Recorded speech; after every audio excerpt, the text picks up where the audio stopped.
Good afternoon, everyone. We're here for the regular Jasper Municipality's regular council meeting of May 20th, 2025, and I'd like to call the meeting to order at 1:30. Council, you have the meeting agenda in front of you, and I just ask if there's any additions to the agenda. If not, I would look to council for a motion to approve the agenda. From Councillor Waxer, all in favor? Or none opposed? That motion carries. And we're moving on to item 3, approval of minutes. We have the meeting minutes of May 6th, sorry, the regular council meeting of May 6th on the agenda. I'd look to council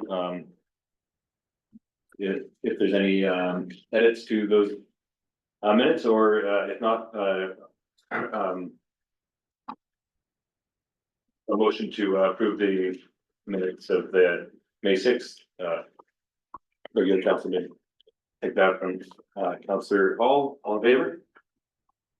None opposed. That carries. And item 3.2 is community of the whole minutes, meeting minutes for May 13th, 2025. And take to council if there's any changes or comments on those minutes. Councillor Malik. Thank you, Deputy Mayor Wilson. I regret that at that meeting, I did not highlight the fact that the municipal library actually has maintained a really clean set of books and continues to provide outstanding services to us here in the community.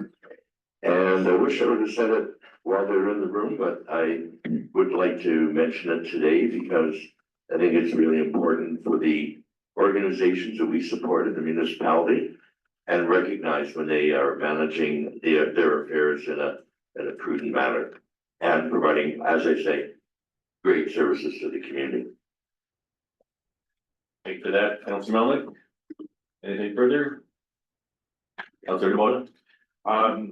I was going to bring up a discussion on the tax rates bylaw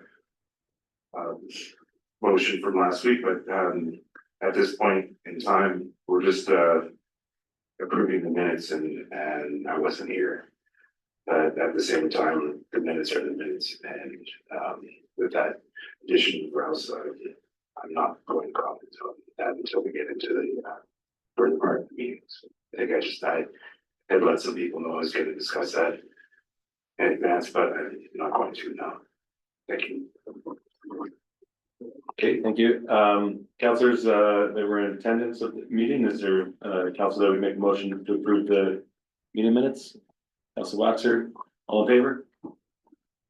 And none opposed? Motion carries. Okay, so we've reached agenda item 4, and that agenda item is delegations. This is the delegation portion of our agenda, and this is where any member of the community can come forward to address council on any topic that is on the agenda.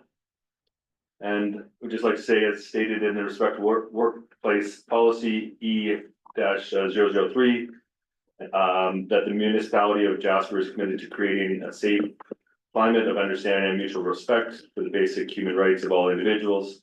And the municipality is committed to ensuring this space remains respectful and inclusive for all. So with that being said, I'd like to invite, I think the first person on the agenda is Mr. Butler, the Executive Director, I think, of Jasper Park Chamber of Commerce.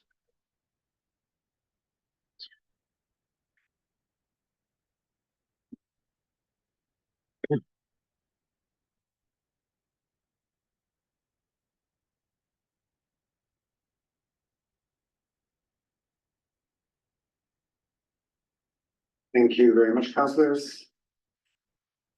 Administration. I have 2 agenda items to discuss today. The first is budget and taxation. That is agenda item 6.4.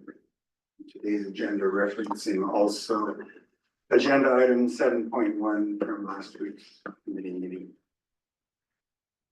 Perhaps I'll make those comments and pause in case there are questions.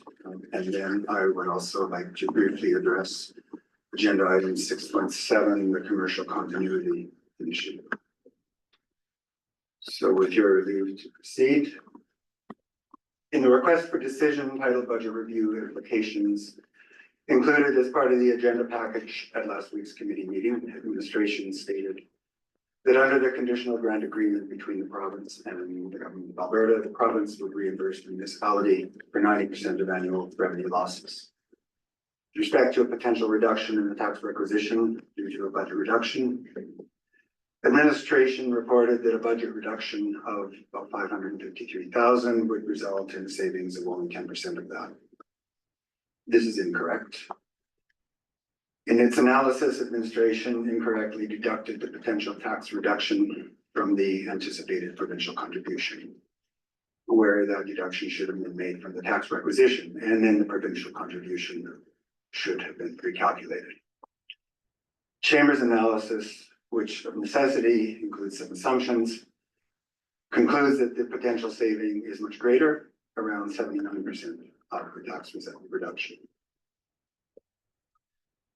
Setting aside that for a moment, Jasper Park Chamber of Commerce has recommended reforecasting the 2025 budget on several occasions since council passed the budget on December 17, 2024. We pointed out that every business in Jasper was forced to reforecast following the 2024 fires, and the prudent approach would be for the municipality to do the same, in consideration of a considerable loss in income potential of the business community. That community pays a greatly disproportionate share of the municipal tax assessment. We've expressed the view that the 4.9% year-over-year increase in this budget, particularly in the context of the 6.6% reduction offered by Parks Canada's 3-year land rent relief, amounts to about an 11.5% increase, which is unsupportable in this circumstance. Asked by council to offer input into potential areas for savings, we did so. We have tried to engage and we have tried to be constructive. So it's a little hard now to see the evolution and outcome of the discussion around these cost-saving measures. We had some hope of at least a debate around the issue when council passed a motion as committee on March 25th to revisit the budget at the next regular meeting. That became a frankly faint hope at that next regular meeting when council kicked the can down the road by passing a motion to send the topic back to committee. And surprisingly, I think, directed administration to consult with the province on the implications of reducing municipal expenses. As the issue did not return for discussion until the very last possible committee meeting last week, it's become clear to us that Councillor does not support the idea of reopening the budget. However, it was nonetheless surprising and disturbing when the rationale cited by councillors for not acting was a recommendation from administration based on incorrect information. This resulted in a complete absence of debate on the actual question of budget reduction. This incorrect information led to that same information being repeated on media channels, further extending the misunderstanding. And we're concerned about how our provincial partners will have received the message that municipal council feels it should not reduce expenses, specifically because of the generous financial assistance of the province. Over the past 2 years at least, Jasper Park Chamber has repeatedly expressed concern around fiscal and financial responsibility in council decision-making. That responsibility must be founded on a culture of transparency, accountability, and honest reporting. We appreciate that fiscal decisions are difficult. We appreciate that council faces pressures from all quarters on these issues. We respect that these are council's decisions to make, and it's council's job to make them. And we can respect decisions made even when we disagree. But we do expect open and honest debate and decision-making founded on an accurate, honest, and reliable understanding of the facts. We feel no resident would expect less. So, as to our request for consideration of budget reductions, council's intent to be clear. Chamber will not ask again. It's clear council will pass the tax rates bylaw as presented. And even though council could still choose to revisit the budget once the bylaw is passed, it's clear there's no will to do so. It's also clear that the mill rates set within that bylaw will be passed, as they are every year, likely again without debate, extending by one more year embedded imbalances in the taxation framework that we have spoken about before. So our ask today is simple. With the passing of the tax rate bylaw today, the decision cycle for this budget ends and the cycle for the next budget begins. We ask that you begin the 2026 budget discussions immediately by directing administration to prepare a draft 2026 through 30 operating budget with 0% increases for the next 2 years. The next budget may or may not be passed by a council of this composition, but this council could choose a proactive vision and lead a productive conversation between now and the next municipal election around financial implications, decisions through recovery. Choosing a direction now would in no way fetter the discretion of the newly elected council to make that decision as they see fit. In fact, it would empower the next council by raising the conversation in advance of the election, increasing awareness and understanding of the fiscal issues for all candidates. I thank you for hearing me. Thank you for your consideration. Thank you, Mr. Butler. Councillors, questions or comments for Mr. Butler?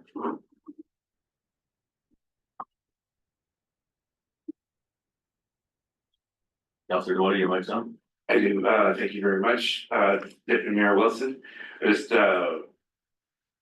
through you to administration, just to quickly help clarify some of the stats that came before us and as far as calculation goes. Do you understand where the chamber is coming from and their measurement, and is there any type of explanation that you could give council on what the differences in the two might be as far as what they argued on the calculation for the 10%, regardless of where we are with the reduction of the $550,000? Deputy Mayor Wilson for Councillor Demotis. So I'm not 100% certain. I understand the chambers, the way that they're calculating that. The report that administration brought forward last week was a pretty straight line. If the total contribution from the province goes down, how much would the municipality share of that contribution be? And so that was a pretty straight line number.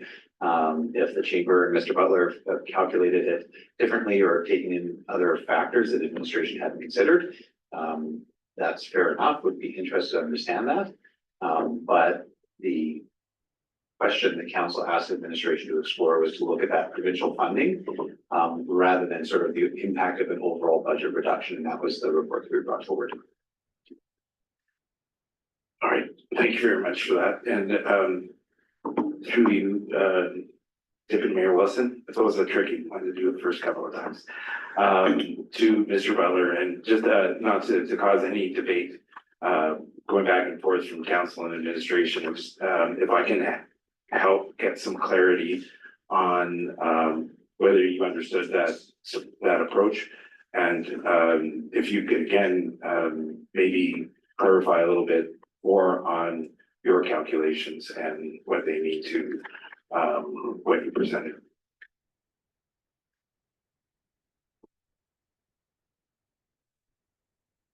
Thank you for that.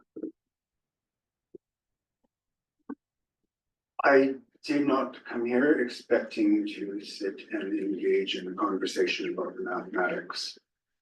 I'm confused and a little surprised by what I think I just heard. If administration is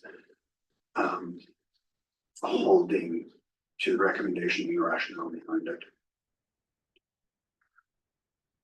I'm uncomfortable because it's hard to have the conversation without numbers in front of you. And as I said, I wasn't expecting to do that. I would be happy to do that offline. But in a nutshell, it comes to this. The figure provided for Government of Alberta support to the 2025 tax envelope was $2.8 million. I understand that that number is founded on an estimate of the loss to our assessment base of about $335,000. The number doesn't, $1 million. The number doesn't matter itself. It is a question of proportion. We lost a portion of our income producing assessment. That results in a reduction in income to the municipality. That reduction is a proportional reduction relative to the tax assessment. Where administration erred was in considering a reduction of potentially $550,000 to the annual tax requisition. That was a notional amount taken from the year-over-year increase of the tax envelope.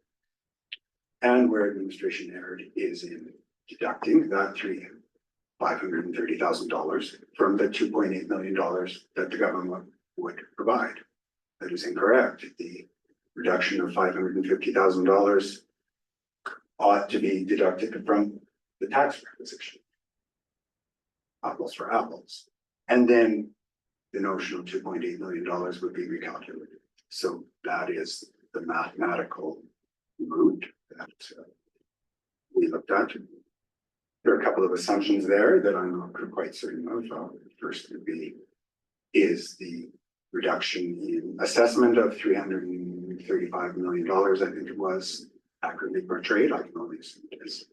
And does the $2.8 million estimate what the government GOA would provide, does that follow? Those numbers were not provided, nor say we have to assume. So that's about the only explanation I can provide right here. But as I said, we'd be happy to sit down and look. But I would put it to you that it is very clear. The notion that if this community reduced its budget by $550,000, that we would see a savings of only 10%. I put it to you that that notion is incorrect. I've said, I do understand that I think you're prepared as you need to make your decision today. I'm not asking for a reconsideration. So we won't ask again. And that's good if I can respond. And I think I appreciate where you're coming from. And I think the way I want to receive it is that it's the chamber's opinion that it was calculated incorrectly. I mean, I think it's just from my perspective, it's a matter of where you want to apply it before or after it goes into the budget. And it's just, it is apples and oranges to a certain extent, but I think going in the opposite direction, in a different direction than what was proposed is understandable. Regardless of the whole thing, there was a desire to decrease the overall budget to zero when it came down to the next net tax envelope increase. I think from the deliberations that we had since the onset of the budget discussions, we did take advice and we listened to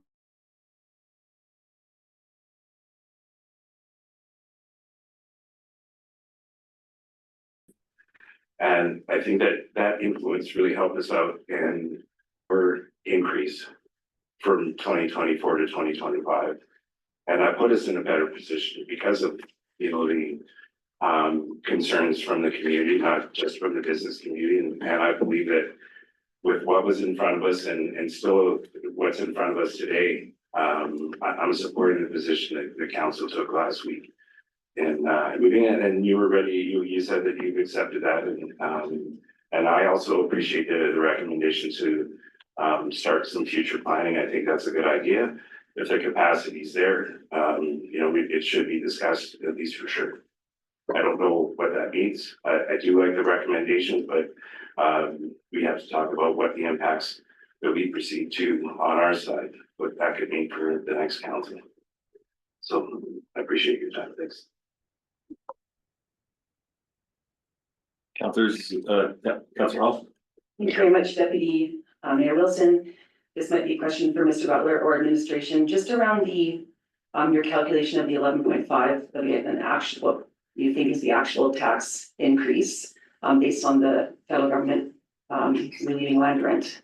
Can you explain that? And maybe I'd look to administration to also, explain that. I can explain that, and I have referenced that and explained it in previous meetings.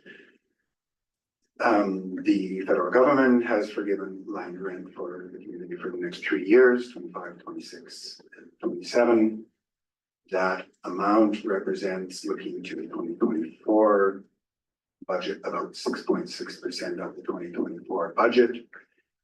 Had council chosen to, let me say, roll through that land rent forgiveness, the community's portion, which is far smaller than the millions of dollars that was announced, the community's portion could have resulted in a budget of 6.6% lower than what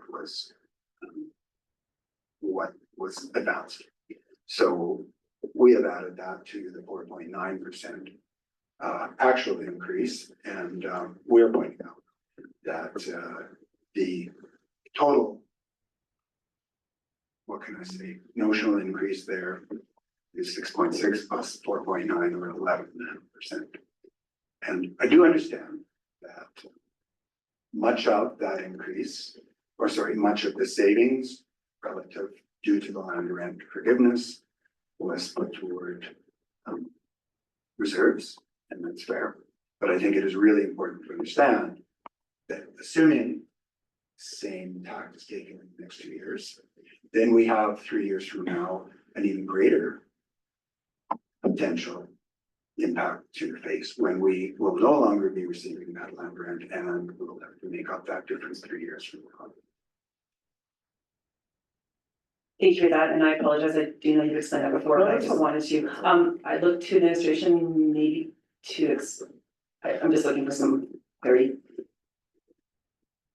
Deputy Mayor Wilson, for Councillor Hall, really, I think in addition to what Mr. Butler shared with the Chamber's perspective on land rent, the only other things that I would offer would be, that additional level of clarity that the federal announcement was the waiver of land rent for anybody that pays it to Parks Canada, the federal government in Jasper National Park. There are a number of very large leaseholders outside of the urban boundary of the municipality that pay substantial amounts in land rent to parks because they don't pay municipal property taxes at the same rate. So those were also captured in that larger number. So that total number that the feds got to announce was bigger than the benefit that the municipality would see. I think it's important for the public to understand that. Mr. Butler's exactly right. Looking at the 2024, what the municipality paid in land rent was just under $750,000, and we might have expected that to go up slightly in 2025. Administration is estimating about $760,000. Of that amount, about 500,000 was put into the financial stabilization reserve, or I should say 500,000 was put into the financial stabilization reserve, and another 261,000 of that amount was allocated to pay towards the urban standards department in alignment with council's pre-fire decision to start to set up that department. So that left about so there's 500,000 in the reserve for our savings of not having to pay that land rent. And in February of this year, council approved allocating 220,000 of that financial stabilization reserve to be able to offset the 10% for the 2024 property tax relief. So there is a amount left owing, or sorry, amount remaining in our financial stabilization reserve in the 2025 waiver of land rent. But it's a relatively modest amount, not that entire $761,000. Thank you for that, and can I assume that that might be put aside to pay the next portions of 10% as it comes down the road, like we're saving for that as well? So the financial stabilization reserve is one of the few tools the municipality has to cover unexpected expenses or foreseeable expenses that we don't have any other funding source for. The provincial requirement to pay the 10% contribution on DRP is a good example of that. And even their 2025 financial stabilization that they're providing does have that requirement for the municipality to carry 10% of it. If we weren't able to draw on reserves, then it would be something the tax base would need to pick up. Administration would expect to use the reserve to shield the tax base from that 10% for as long as we could, keeping in mind that reserve isn't actually particularly large. If I may, and thank you, Mr. Butler, for coming again today, and I'm gonna sound like a broken record because I feel like I talk about this every time we talk about budget, but I think it's time to have a serious conversation around ways to increase our revenue. We know that 30% of our tax dollars go to supporting our visitor base. We know that from the study that came out in 2022. The extra people that are in our community, and we know from evacuation that we have about 25,000 extra humans living in Jasper on any given day in the summertime. It's a lot of toilets flushing and parks being used and roads being driven on, and it doesn't seem fair. We're a very small town with very limited opportunities for revenue. And we're expected to provide services for more than double our population on any given day on a year-round basis. Municipal governments in our province are facing huge deficits in infrastructure, $30 billion. And since 2011, the province, their funding for infrastructure has been on a downward spiral. In 2011, the province provided funding that was equivalent to $464 per person. In 2023, it's down to $154 per person. So municipalities in Alberta don't have the means that other levels of government do to pay for infrastructure. And so here in Jasper, not only are we facing the same decline that other municipalities in the province are facing, we also have, we're bursting at the seams with visitors. It's challenging to live in Jasper in normal times. It's expensive. There's limited places to live. The cost of living is high. Most people have a full and part-time job. I don't want to pay more taxes either. And residents really rely heavily on the services that we provide. Transit, the arena, the pool, outreach services, and now post-fire, the needs of those residents have increased, and those services are even more crucial. I agree with Councillor Demota that maybe we do need to move forward and figure out something for the future budget. Maybe we have a conversation around incorporating some kind of motion to increase non-property tax revenue into the 2026 budget. I don't know what services I would cut, and maybe this could be a question to Mr. Butler, like what services would the chamber suggest we cut to chop 10% off our budget?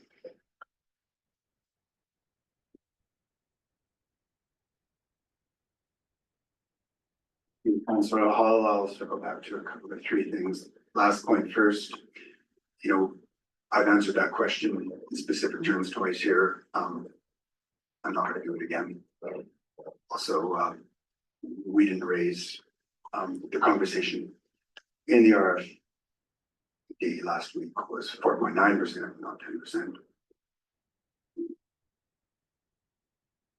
It's not fair for the chamber to be repeatedly put on the spot to reference potential areas for savings when we have asked the question. It's not our decision. I'll mention I'll respond to the query about alternate sources of revenue. Absolutely, we should be looking at that. And I know one of the conversations that this and previous councils have attempted to activate was a conversation around additional taxation powers for municipalities based on the rationale of this being a tourism-based economy. You do that. That's the 5-to-1 ratio. We are taxing our visitors very heavily. We tax it through our businesses. I don't think it's realistic to consider applying some kind of a resort municipality fee on top of the already high taxation levels for business in this community. I also want to just circle back to one more piece around that land rent portion. In case I wasn't clear, and I think Mr. Given pointed out but we're well aware that the number we're talking about here was $700 and some thousand and not the many millions, where, that Minister Boissonnault, so I'm clear on that. But what I find to be inconsistent is the notion that some of that savings was applied to support the, development. I can't remember the department. That, because as was pointed out, that decision was made prior to the fire. The commitment to support that, creation of that new department was made prior to the fire. So it is, I'd say, inconsistent and unrealistic to then say that savings that we only found out in November, December, there, that we were somehow notionally going to apply it to that department. Decision was already made. So that's not something that I find to be sort of consistent. I'll just mention one more thing, which I neglected to mention before, to, the mathematics or the calculations. I did raise this issue on Friday with Mayor Ireland, as I think you probably all know. So certainly we have been available to talk about those numbers prior to this meeting. I wasn't necessarily expecting to, as I told you, speak about the numbers themselves here.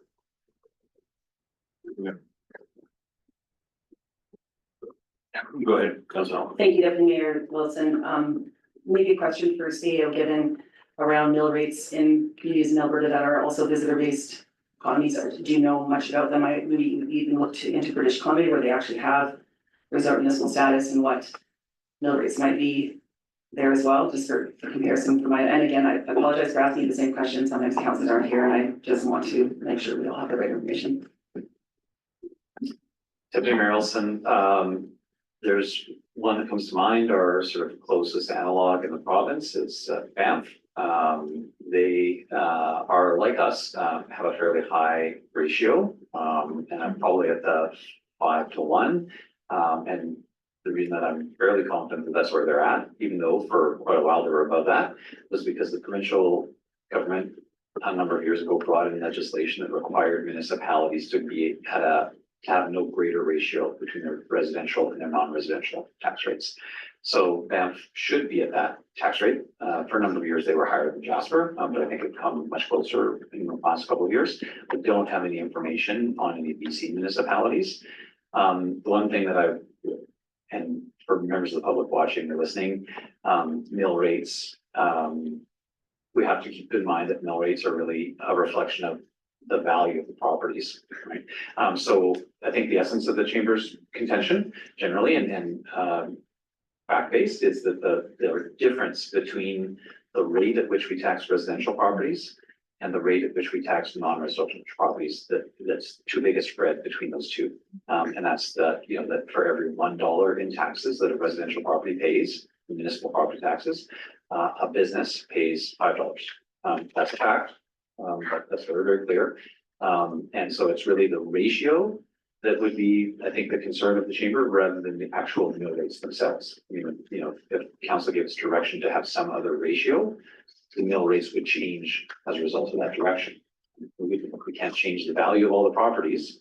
The variables that council has control of are how much revenue we need to collect from property taxes, the net tax requisition that we discussed at budget. And the ratio at which you want to charge those taxes between the residential base and the non-residential base. Councillor DeMona. Thank you. And I think on a broader discussion that I think expanding our thought and ideas around user fees for potential revenue opportunities. I hear from all of the people visiting here that we don't charge enough for the use of our arena for things like hockey tournaments. And we have to, I think, change our mindset collectively and focus our fees away from, what's affordable for our community members as opposed to what people are paying outside the community. And then also on top of that, the destination, because people really like coming here for the extras that they can take part in, including the scenery. Although it's changed a little bit, I still think that we have a great market and people want to come here. And so that's just one small thing. And we keep looking at as many of those and the trickle into the bucket will definitely help, I think, offset the burden to the community, whether you're on the residential side or the non-residential side. I think the goal with all of those initially and still should be reducing that burden.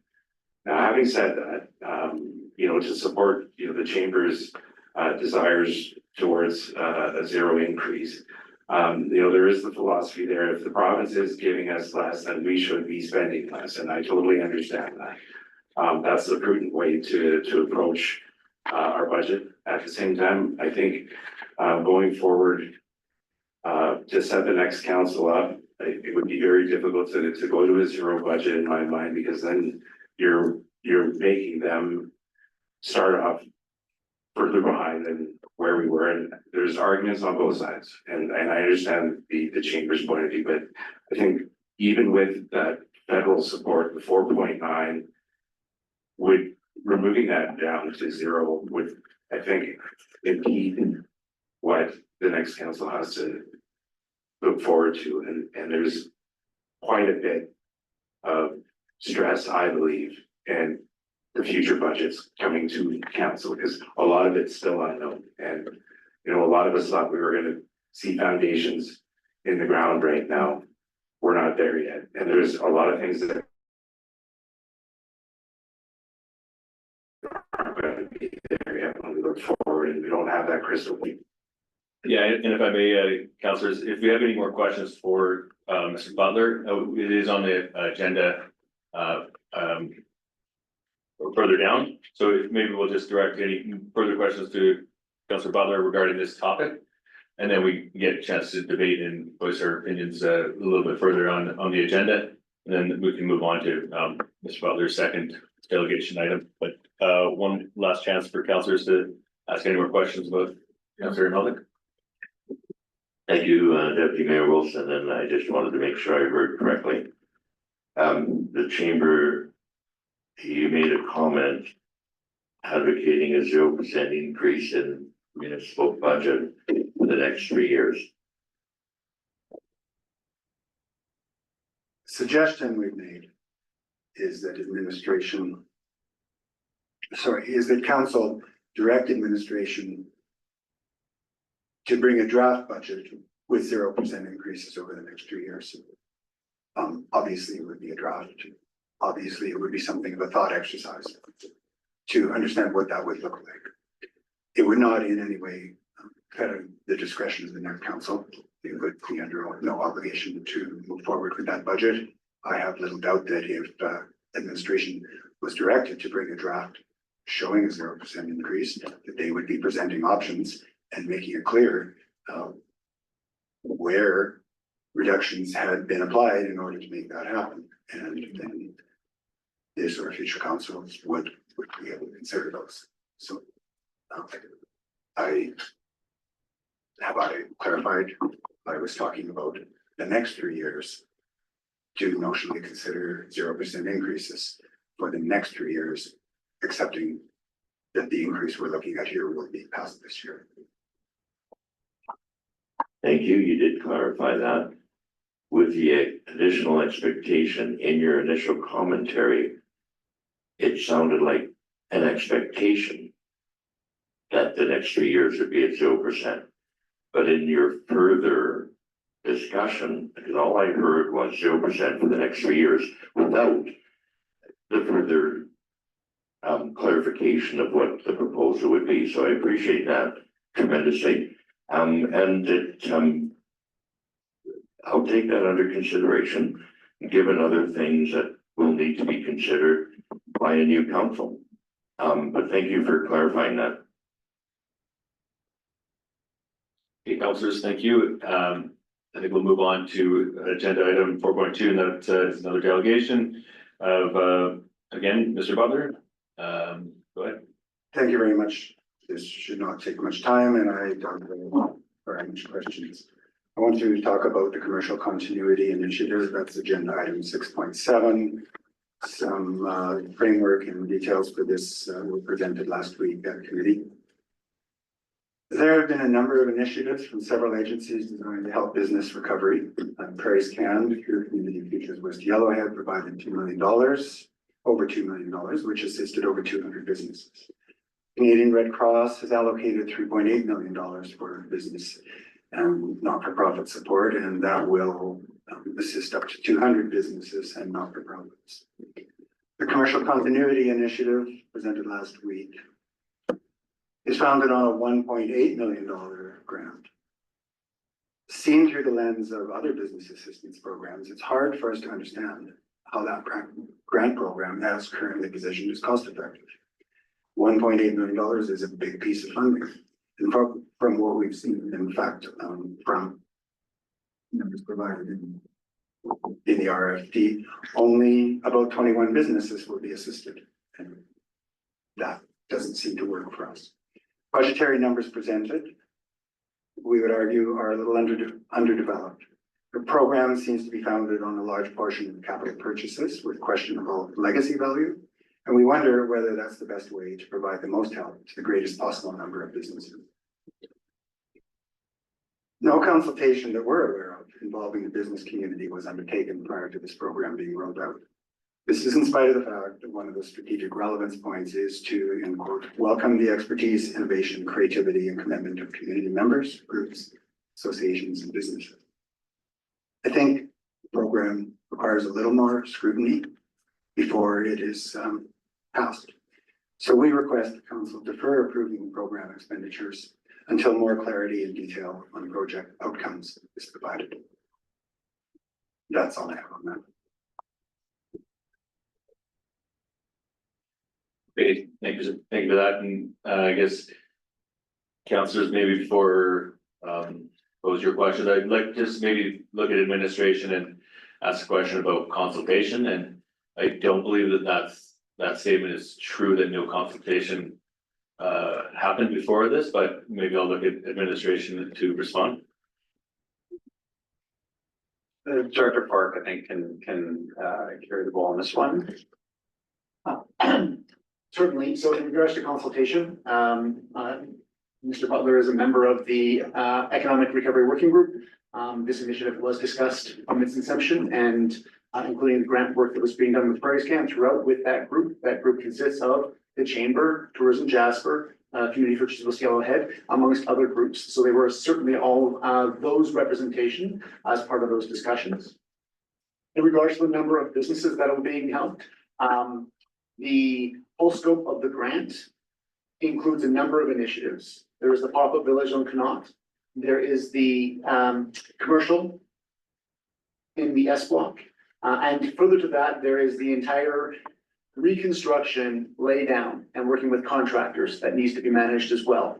So to allow for the lay down space, to allow for the rebuild. All of these initiatives, in fact, benefit the entire community and the broader business community. And that is how the grant proposal was structured. So we do not agree with the assertion that it supports only a small number of businesses. We believe that it contributes to the pop-up village, contributes to the vibrancy of the entire downtown and allows for the replacement of businesses and commercial tourism offering that otherwise would have been lost. The availability in the S block to support the commercial is essential to facilitate the rebuild so that all businesses, especially those who have lost commercial space, are able to rebuild. And again, the lay down area and the administration of that project will facilitate the reconstruction of both residential and commercial businesses, which is of a benefit to the entire community. Okay, thank you for that, councillors. Further to questions for Mr. Butler? Go ahead, Just in my own language,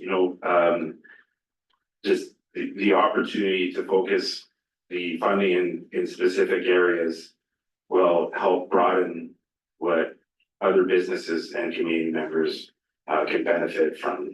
So it's got a broader use with a shortened focus, in my perspective. So it looks like it's helping a few businesses out, but it's for the greater good. It's going to help out more people at the same time. Councillor Gaboury? Thank you, Dr. Mayor Wilson. Can I ask a question directed to Director Park? For the laydown area, is that for just the laydown area for our local businesses, or is that for outside contractors as well? So there are different aspects of that initiative. Within the S block, the only businesses that qualify to be able to lease the shipping containers, the capital purchase to which Mr. Butler referred, are local businesses who lost previously existing commercial space. At the same time, we are making available land both within the municipal boundary and outside of the municipal boundary to facilitate larger laydown requirements, and that will be open to that will be open to both existing local contractors and those coming from outside who need to be able to lay down material in order to support the reconstruction. So my question is for the contractors that are coming from outside, will they pay for a portion of this? Because all these contractors that are rebuilding will be taking it through the insurance companies, I would think, from when they're constructing houses or businesses for individuals. So there is a cost recovery component of the laydown program. It is basically being done on a per square meter or facility basis. To the point on the capital purchasing, the options were to purchase or to rent, and on a cost recovery basis or a cost analysis, the purchase was far more cost effective. So contractors who rent or essentially lease those spaces will pay a rent for those. And then even on a for just bare land laydown, there will be some form of cost recovery involved in that as well. And that counts towards the 8% municipal contribution to the grant requirement. Okay. And just on the 21 contractors, are they from all over Jasper? Because there wasn't 21 contractors over in S block that lost spaces. I believe that Mr. Butler was referring to, we are anticipating between 8 and 10 commercial properties on Connaught in the pop-up village. And then we're anticipating anywhere between 10 and 12 additional commercial operations in the S block. So he was talking about 21 more or less cumulatively between the two locations. And the people in the pop-up villages, will their containers also be bought and released? So that if somebody eats something for the pop-up village, that will be brought in for them as well, and then released from us as well? No, so for the pop-up village in Connaught, the business owners are required to provide their own containers because they are built to their specifications. For the commercial, we are providing that as a facility, as essentially just dry covered storage with some basic utility support in terms of having power, access to power. So it's a very different offering. So if there's businesses that kind of have lost their space, that not necessarily need a storage, are they being able to be helped out of that 1.8 million as well? Yes, so businesses who have lost storage capacity would be able to make use of the facility that is being provided in the S block. And they don't necessarily need to be construction company, then they could be a regular business company. They could be a regular business, that's right. We have evaluation criteria for prioritization as we did with interim housing, but yes, it would apply equally to any business who has a business need. Thank you. Councillor, previous Councillor Butler, I saw you, but I think the CEO given had his hand up there, and then I can come back to him. Thanks very much, Deputy Mayor Wilson. Just briefly, I would refer to last week's committee of the whole agenda package, which actually had the full grant agreements. So for anybody that's interested, you can certainly look through the grant agreement, which specifies, what the project is. You'll see in there that the federal funding under RDA is actually 92% of the total cost. That 8% that the municipality is required to contribute, as Director Fark said, is expected to be able to be funded through the revenue from basically renting the spaces. So it's essentially zero cost to the municipality. And the scope of the project is explicitly, defined as aiming to help businesses that lost physical locations during the wildfires to keep operations running, protect jobs, and reduce rebuild costs. So, I think the JRCC team has found a good way to leverage that relatively narrow scope into much broader support that will benefit the entire community. But the terms of the federal grant are limited. And so the municipality doesn't have the option to redirect this $1.8 million to something else. It is very specific. And we are trying to extend that benefit as broad as we can, but we don't have the option to redirect the 92% of funding that is coming from the federal government under a very specific sort of criteria that the grant was approved under. Mr. Butler? I only wanted to clarify, because there was some conversation about the number 21. I actually just took that from the grant agreement. So that's where I came up with the number 21. That's where I came. Again, this topic is on the agenda a little bit further down, but if you have any more questions for Mr. Butler, it's your last chance, councillors. Okay, thank you very much. Paul? Thank you, Councillor. I thought I get three. No. Don't go back. Okay, and then we're still on delegations, and we have other individuals in the audience, and I just would like to invite anybody if they would like to speak to an agenda item that's on a topic on the agenda today. They are welcome to do so. And Melody, I see you in the crowd there. You do have a correspondence on the next agenda item, but if you'd like to speak to it, I would offer you the floor at this point. If you'd like to come up and speak to this, you're not needed. Yeah, you're not obligated to, but go ahead. I don't know what to say. If you have any questions for me. Hi, okay, thank you so much for having me. So council, it's a bit odd that we have the correspondence after. It's just the way the agenda is set up, but I believe councillors have the opportunity to review Gaboury's letter.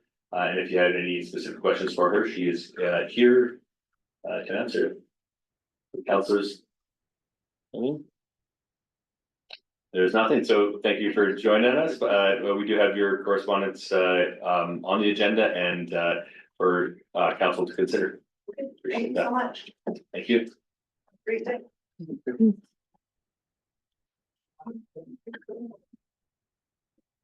Okay, moving to item 5 on the agenda, correspondence. We have a letter from Melanie Gaboury. We also have a letter, sorry, any councillors like to speak to that letter? No? Yeah, go ahead, Councillor Hall. Thank you. We're speaking about 501 Melody. Yeah. Gaboury's letter. I wish she was still here because I just really wanted to, for the first time I don't think she's been in our chambers before, just really acknowledge her dedication and hard work to our food recovery program, her dedication to our community, volunteerism. She's absolutely an amazing community champion who makes Jasper a better place. I do support the recommendation from the administration though. I feel there could be a potential unfair advantage to the brick and mortar stores that are, have faced the same challenges we have, every business has since COVID. But yeah, I hope she heard me on the stairs. Okay, thank you for that. So just look for council for a motion that council received the correspondence for information. Take that from Councillor Hall, all in favor? They're not opposed, that motion carries. We also have another letter from ATCO, letter of support request. CEO Given, would you like to speak to this? Thanks very much, Deputy Mayor Wilson. Only very briefly, there's a fairly significant package and presentation in the agenda from ATCO.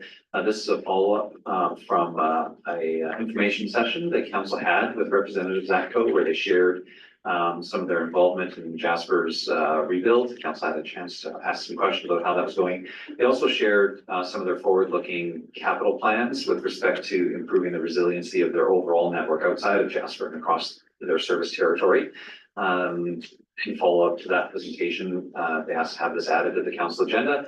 They're explicitly asking if council be willing to provide a letter of support for their capital plan. I guess administration should note that that would have an implication for ratepayers who pay utility bills across the province. But council did hear firsthand the information that's included in the public package today about the improvements ATCO is looking to make, and they certainly look like they would be a benefit to utility users in Jasper. So it's here for council's consideration. I think there's a letter of request there. Administration is recommending first that council should receive the correspondence for information, and if council wishes, we could move to provide a letter of support as requested by ATCO. Thank you for that, councillors. Questions? Councillor Miller. Thank you, Deputy Mayor Wilson. I would like to just comment that ATCO's presentation is nothing short of amazing. When you go through the entire presentation, you see how integrated ATCO's companies for both gas and electricity were integrated into recharging our community for us to be able to return on the 16th, 15th, 16th of August.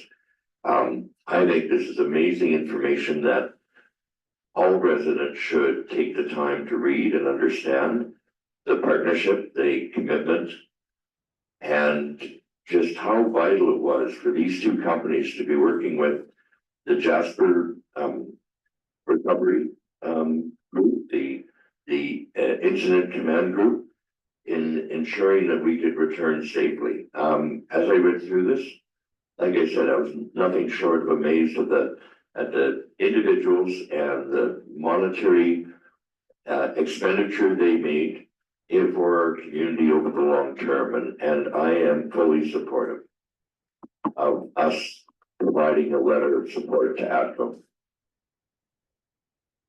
Thank you, Councillor Melnick. Councillor Hall. Thank you very much, Deputy Mayor. I agree with Councillor Melnick. And I fully support both recommendations, and I got stuck on the timeline and just putting myself back to where I was during that time, and I'm sure everybody did the same thing, but they're an absolutely amazing partner to our community.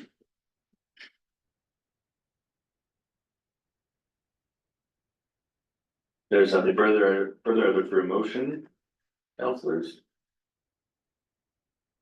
Councillor Melnick. Thank you, Deputy Mayor Wilson, and I will make the motion that council receive the correspondence for information and that council provide a letter of support as requested. I'll call the question. All in favor? There are none opposed. That motion carries. And so that brings us to new business. Item 6 on our agenda. We have Jasper Recovery Coordination Center progress update, and I'll look to Director Park. Thank you, Deputy Mayor Wilson, members of council. I am happy to be here for your regularly scheduled bi-weekly JRCC update. At this point, we have, as of today, over 200 households are now housed in the interim housing. And we are looking to have the units fully subscribed and essentially assigned before the end of this month, with some rolling move-ins that are still scheduled to take place over the next coming months. But at this moment in time, that progress is moving forward very well. Very importantly, tomorrow, the tendering for additional works, site servicing for additional parcels in town closes. And then we are looking forward to moving forward with additional parcels in town to bring some additional housing units as well. And so we are looking to, again, target sort of a late summer occupancy for additional units. Demolition continues to move forward. We have an increasingly decreasing number of properties that remain to be remediated. The post debris removal confirmatory sampling is moving forward, and the number of samples coming in is consistent and moving forward on a rolling basis. The Parks Canada and the urban design team are continuing to work on development permit and building permit applications A number of those are being approved. You see the numbers that are included in the report.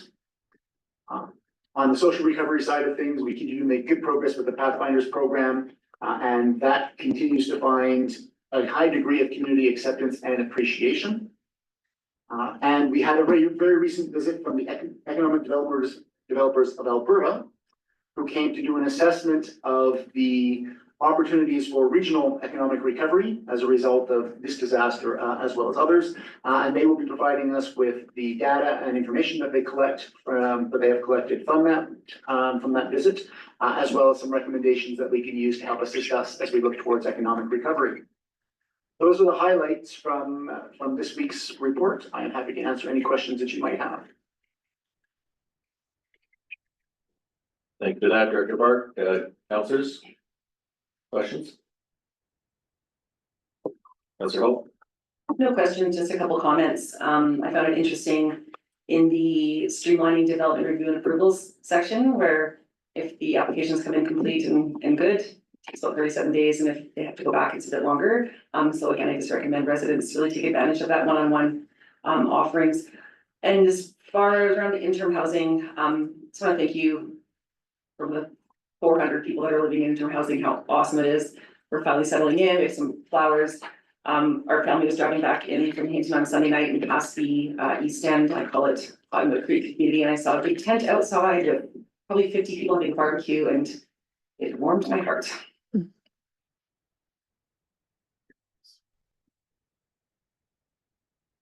Councillors, anything further? I'd just like to take the opportunity to speak about development permits as well. In 37 days, it might sound good, but that's 37 working days, and it's also close to 2 months for a response about a development permit. And so, yes, if the development permit is complete, excellent, but a lot of them are going to have variances, and 37 days to find out there are some items that need to be addressed, and then another 37 days does really draw out the process. And so I know you probably can't speak to permitting as well as Mrs. Saunders could, but it's still a big concern of mine, and I think of builders that now the bottleneck will be at permitting. Yes, it was at cleanup and et cetera, and insurance and all of that, but there really is going to be a challenge here, and I think the municipality has to take a larger role in permitting, because we do have, we were granted land use and planning, and but yeah, I think, yes, we are doing a lot of stuff like our urban plan and design team, but I think we have to step into that a little bit more to assist. So I can certainly speak to that. So Parks Canada's had to staff up significantly, and they've had some turnover and attrition, just like we had the municipality have, and other businesses have as a result of the fire. So a number of key people needed to take a leave, or they decided to exit the community, and so they've had to replace, and then they brought on additional capacity, all of which takes time to onboard and get up to speed and get to fully functioning. There is an ongoing discussion around service standards and how to set them and then how to work towards achieving them. That is, will continue to progress. I think there is a recognition and understanding that the timelines are currently too long, and that we are trying to do the work to move towards improving that. The Urban Design and Standards team is integrated with Parks Canada on the permit processing side of things, and they are assisting with that. Having said that, the municipality has not yet been granted land use planning authority, so that there was the act of parliament, but there are still additional steps that are required. So right now, the planning authority still remains with Parks Canada. So the UDS team continues to work with them and support them and provide assistance in the processing of permits, but it remains with Parks Canada, the overall authority and jurisdiction for that. Deputy Mayor, also, I would maybe just add that, as Director Park said, the Urban Design and Standards staff of the municipality are integrated with Parks. The role that they're taking on had started out with sort of pre-submission consultation to ensure that more applications came in complete so they could be dealt with in a more timely manner. So they're not getting that second 36-day turnaround time that you referenced. But more recently, the team has actually started to take on files all the way through to completion. And so that's actually a change over the last month or so, where the team is actually, rather than just consulting and then saying, okay, now you've got a complete application, head off to Parks and submit your application.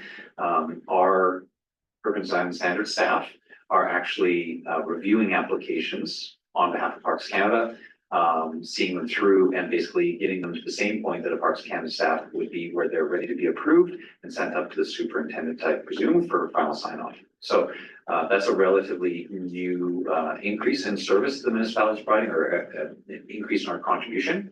We're working through those systems to see what it looks like, but council should be aware and that our staff are actually actively, rather than just sort of consulting at the start of, they're actually working files all the way through to the completion now.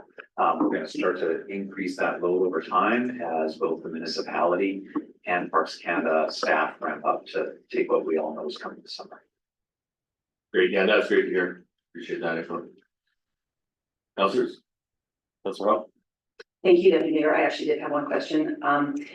The 3% of lots that have not been cleared yet, how long can they stay uncleared? What happens with those if they just don't move forward? To date, we've been taking what we call a case management approach to those properties that have not yet moved forward with the debris removal.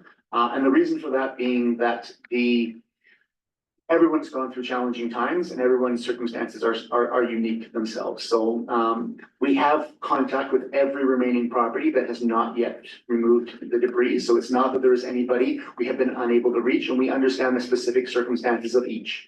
So in the majority of cases, we are satisfied that they are moving towards trying to get the debris removed. They just need some understanding and some support in terms of the difficult processes that they're navigating, in most cases with their individual insurance companies based on the specifics of their policies.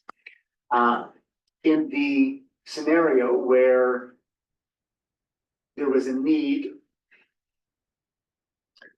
I'll be cautious how I phrase this. So it is possible that there could be a scenario where, for other reasons not related to a specific parcel, that there may be determined to be a need to facilitate overall rebuild to expedite the removal on one of those remaining properties.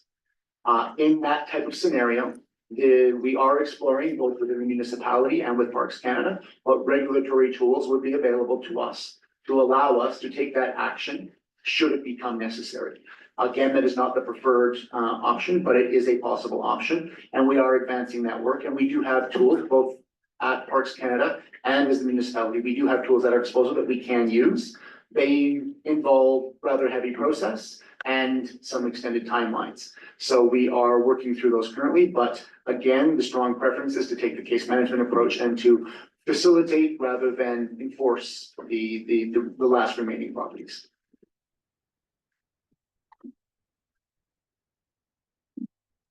Okay, great.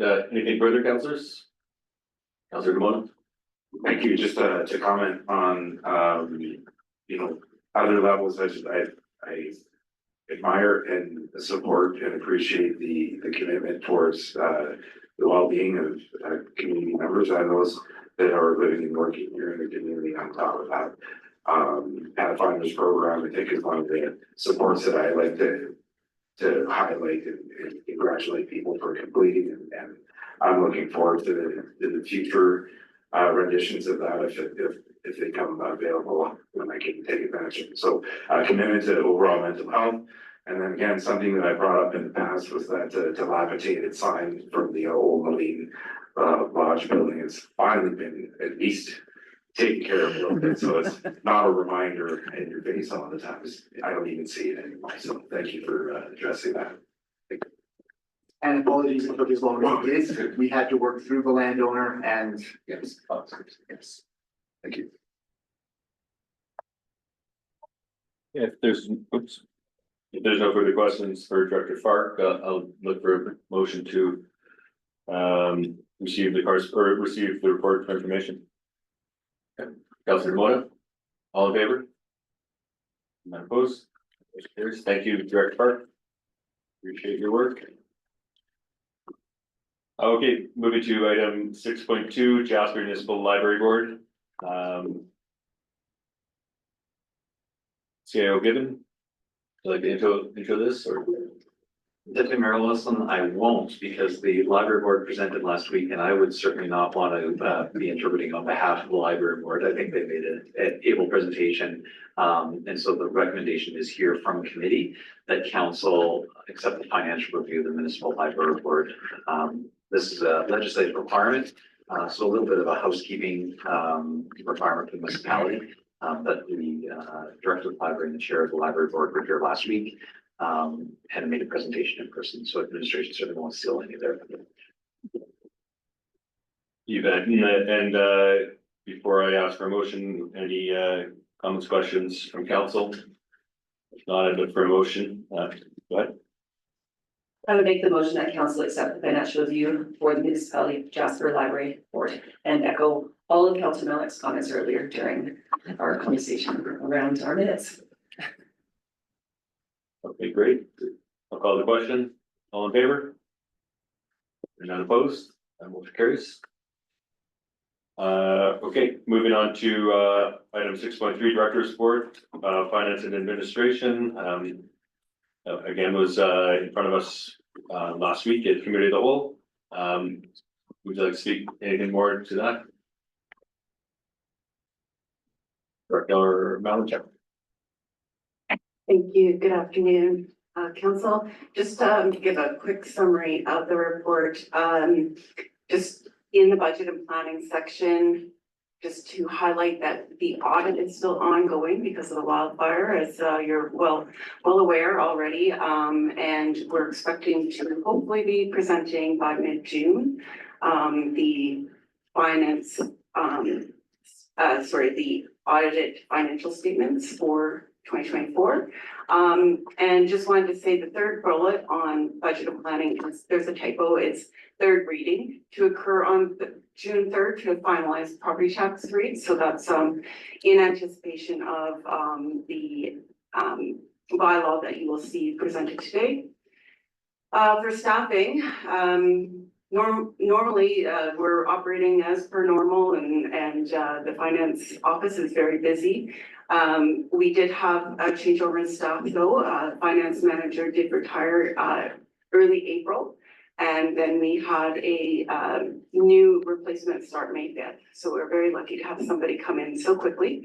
The JRCC Finance Recovery Coordinator position will be posted, or actually has been posted. It was to be posted when I was writing the report, but has been posted, and this position would be going until September 2027.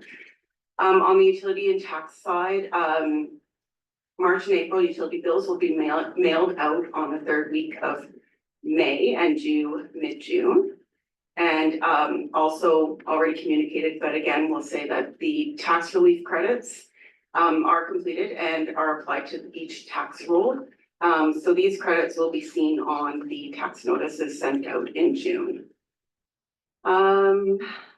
Business licensing and renewals. So there's been obviously an influx on the renewals as well as new business licensing coming on board. Obviously because of what happened post-fire. Several businesses have been formally inactivated due to non-renewal decisions following the fire. However, some also are that were affected by the fire, but still are in limbo, have been placed as pending for now, so that, you know, and we'll assess their needs as places are rebuilt and whatnot. On the Jasper wildfire response, bi-weekly meetings are still occurring with the DRP team to ensure that open communication is occurring about all of the expenses. And we still have 3 pending invoices from 72 structural protection assistance, but 2 of the 3 were accrued, and we do have the opportunity now to still accrue the 3rd that we just received because we haven't finished the year documents as of yet. All of the hotel invoices for transitional housing are completed to date and paid. We're still waiting on invoices from 3 of the 4 evacuation center, so around 12 million. This has all been accrued for the year, in 2024. Once they are paid though, we will have spent over 90% of our first advance and be able to then submit, for our next advance. Further communication is that in June, mid-June, we'd be sending out the tax notices with payments due July 15th. Just another reminder that enrollment for pre-authorized payment plans ensures that your payments come out monthly and there's less likelihood of having any kind of interest occur if payments are missed. Hotspot parking has resumed, as you have all seen. The signs are up and it is in full force. And the 2025 season process for sidewalk seating has been completed by administration. And that's just my quick summary of the report. Thank you. Oh, one last thing, sorry. The financials that you are accustomed to receiving with my my quarterly report will be at the next report, just because we still have the year open in 2024. So therefore we don't have the 2025 generated as of yet. Thank you.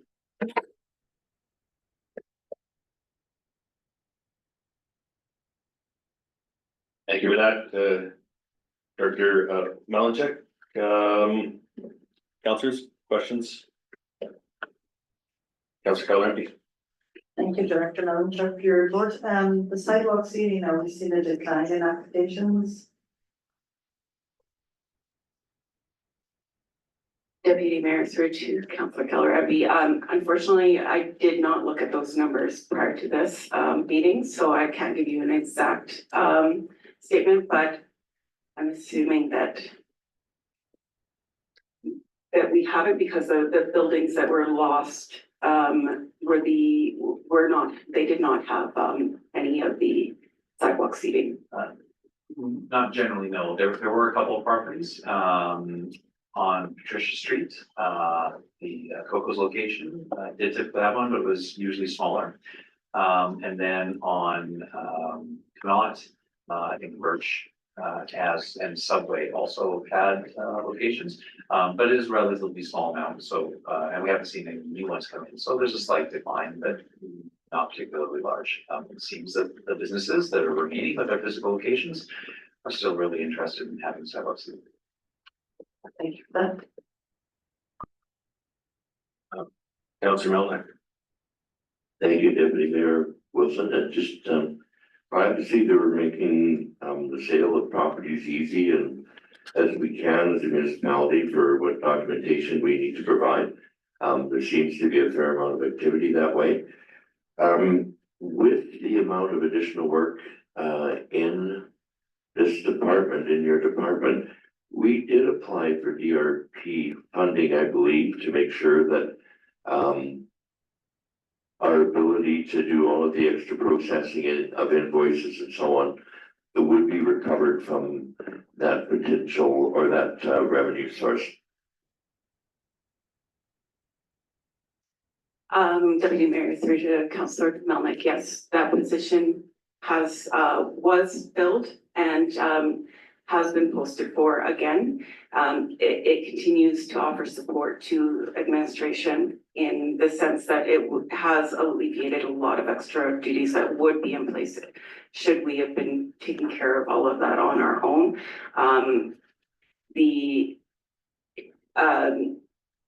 There's been a lot of additional work, and then there's also additional work in the extra funding that we've received as well, the different projects that have occurred with the public village and whatnot. So that position also assists in all of those areas. So yes, thank you. And if I may, there is no expectation of an answer today. When we talk about the fact that we paid the invoices for housing individuals here in the community, at some point, would it be possible to get a round figure of how much of the funding supported the local hotels? for accommodating residents and so on. I think there is a significant amount of revenue that went into the business community that's not being recognized because of the disaster. And I am so happy that our hospitality community was able to respond and accommodate people. But I think will be interesting to know just how much of an impact that made to the economic viability of our community in a traditional period where we would be running at like very low occupancy. Yes, thank you for that question. I believe that's easy to pull up. We can definitely provide that figure at a later date. I concur that it is potentially quite large. However, I am not privy to their annual incomes for each year, but I do think that because it was at a slower time of the year, it was very good that our community was able to assist those that needed a place to stay. And there was definitely a large portion of rooms rented out during that time. So we can provide that at a later date for sure. Thank you for that. Appreciate it. Councillor Hope? Thank you very much, and thank you for your report, Director Melchuk. My only question is around parking. If a resident was already enrolled, do they have to do anything else and re-enroll, or is that automatic? Thank you for the question, Councillor Hall through Deputy Mayor. If they were registered last year, no additional steps as long as they still have the same vehicle. If there's a new vehicle, then that would be when they would have to go into the hotspot app and update their information in the app. And then we would be able to do that. So there will be obviously some that were lost in a fire and whatnot. So if there's new registration and whatnot, then that would be advisable to go in and make sure that that's on record so that bylaw doesn't follow up with them. Thank you for the question.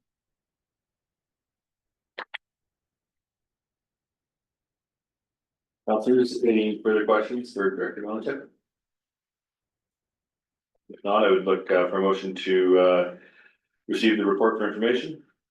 Take that from Councillor Calharney. All in favor? And opposed? That motion carries.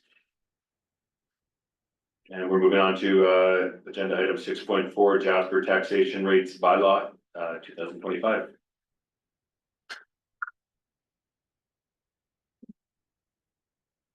Thank you. So today administration comes to council with a recommendation that council give first and second reading to the Jasper taxation rate bylaw for 2025 as presented. A bit of the background is that for the 2025 year, the budget of total expenditures equals $33,552,909. And of this amount, the municipal taxes support $11,843,321. So just over 35%. The other 64.7% of the municipal expenses are recovered through grants as well as user fees. Just to note on some of the requisitions that we collect for the ASFF, so Alberta School Foundation, has increased this year. So the amount is $6,680,393. Designated industrial will be $6,275, which is very similar as to past years. And the Evergreen Foundation requisition is $1,203,836. So that too has increased for the 2025 year. As presented below in some of the charts on the next page, you can see that municipal tax rates have gone down in urban areas and up slightly in rural areas. Those of Alberta School Foundation have increased, as well as the Evergreens for 2025. So it was a challenging exercise this year to deal with all of the properties that were destroyed in the fire. However, administration worked very closely with the assessor to determine what those properties would have been worth if we had not experienced the fire. Should they still be existing, what their increases would have looked like, so that we could calculate out what our actual property tax loss would have been in 2025, or what it is in 2025, given our scenario for this year. So that's where we come up with the $2.8 million that the taxation will be lesser than what we would normally require in our given year. In the tables, you can see 2024 versus 2025.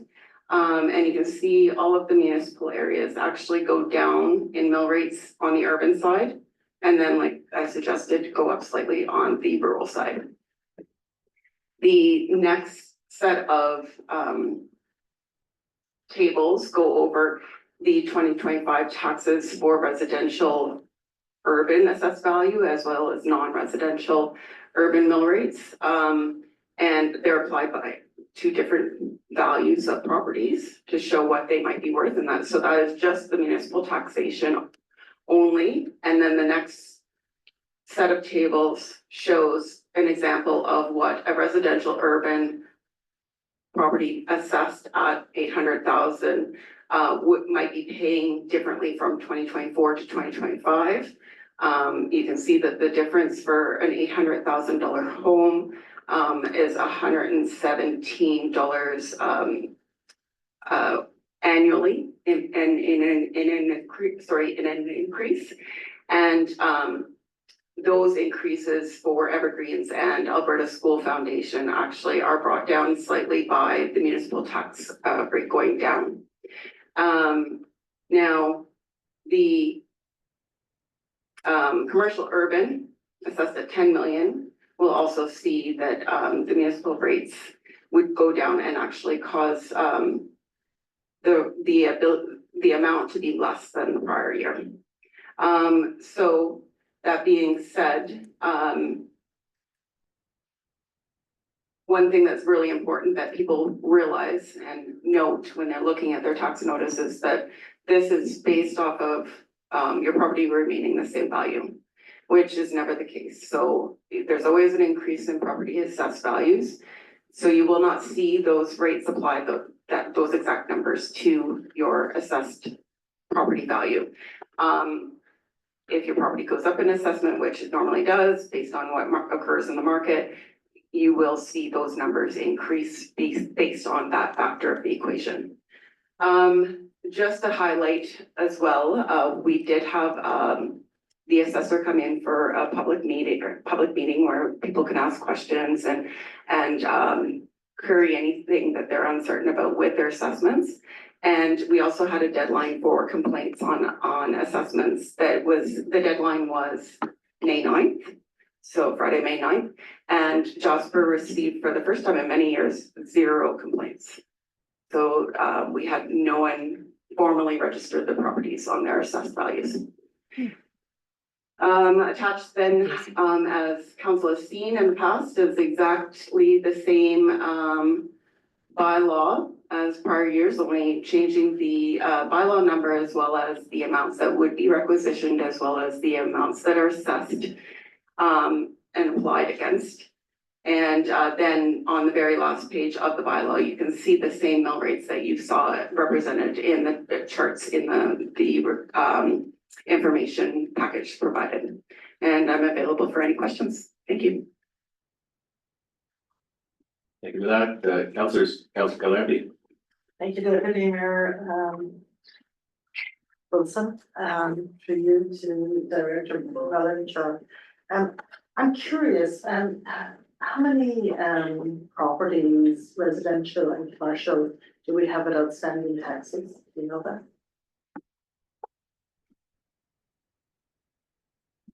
Deputy Mayor Swedick, Councillor County. Keller, I'm sorry, I have a hard time pronouncing your last name. I unfortunately don't have that number privy to me at the moment. We do not see a ton that are in arrears. And in my report, I didn't highlight it, but we do have a few that we had to send to land titles this year, but not a substantial amount compared especially to other communities. That's great to hear. Thank you for that. Councillor Melnick? Thank you, Deputy Mayor Wilson, and thank you for this report. And I'm on page 55 and those charts that we mentioned. Commercial, urban, municipal assessment, that assumed that the $10 million building or property, or how it's assessed at 10 million, which would probably be revenue based, in 2024, if it had not changed, there is actually a reduction in municipal taxes. That may not play out because an assessed property of 10 million might end up being 10.5 million. And which would mean that while we're showing the mill rate is down, they may still pay the same municipal taxes or more. But this is very encouraging. It basically is, however we're using the funds that are available to us through the DRP in the community to operate our municipality, businesses may see a reduction in taxes depending on the value of their business. Councillor Melnick, the other reason that you see that, it would normally decrease in that, on that value, is that there are other properties that have increased that will take the brunt of the increase of the taxes. For instance, one property might increase by 10 million, for instance, and going up, and the other ones necessarily wouldn't be going up as much because they didn't see that fluctuation in their assessed values. Thank you for that, and you reminded me not to get ahead of myself about whether there'll be reduction in taxes because of the mill rate change. There may not be for many businesses, but there may be some that will see that. There may be some, yes.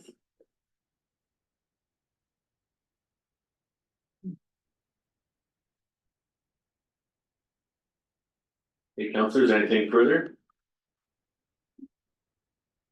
Councillor Hall?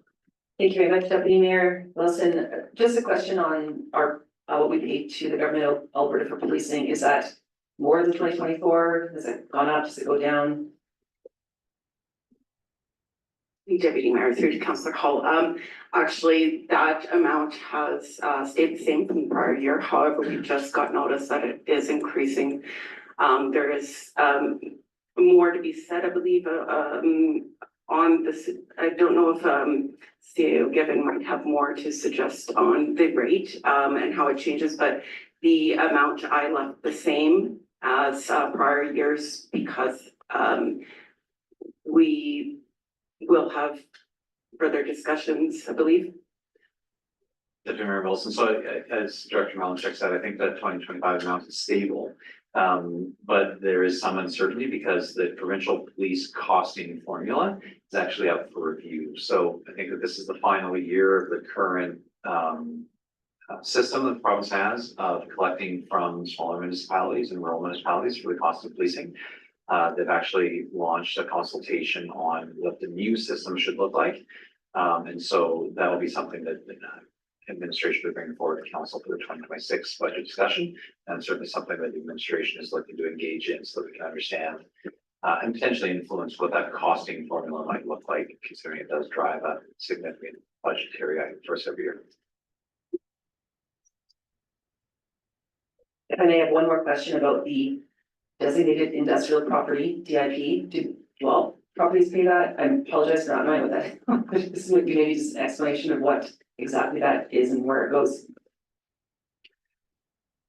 Thank you. Not all properties. It's just industrial properties that are linked to designated industrial property taxes. So we don't have many in Jasper.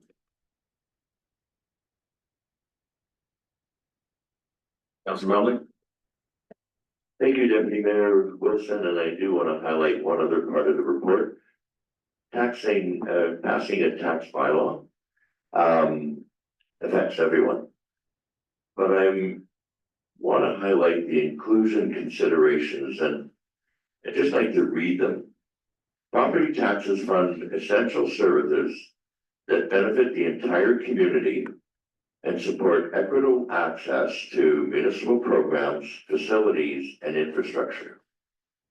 By investing tax revenue in services that serve diverse needs, the municipality provides services and supports to individuals and businesses that enable full participation in community life and contribute to Jasper's social and economic resilience. The only thing I might add to that inclusion consideration is that our municipal taxes allow us to service what would be the next 4 busiest months of the year. And we are being able to welcome visitors to the level, hopefully, of what we had before. So when people look at taxes and a tax bylaw, it is really important that they understand what is actually happening. And I think that sometimes gets lost in all the numbers. I just, again, wanted to emphasize that before we make a motion to move forward on this particular item.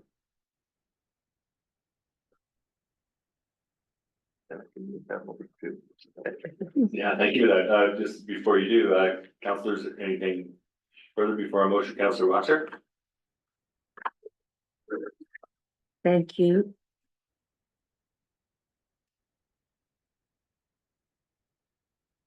Thank you for that, Deputy Mayor Wilson.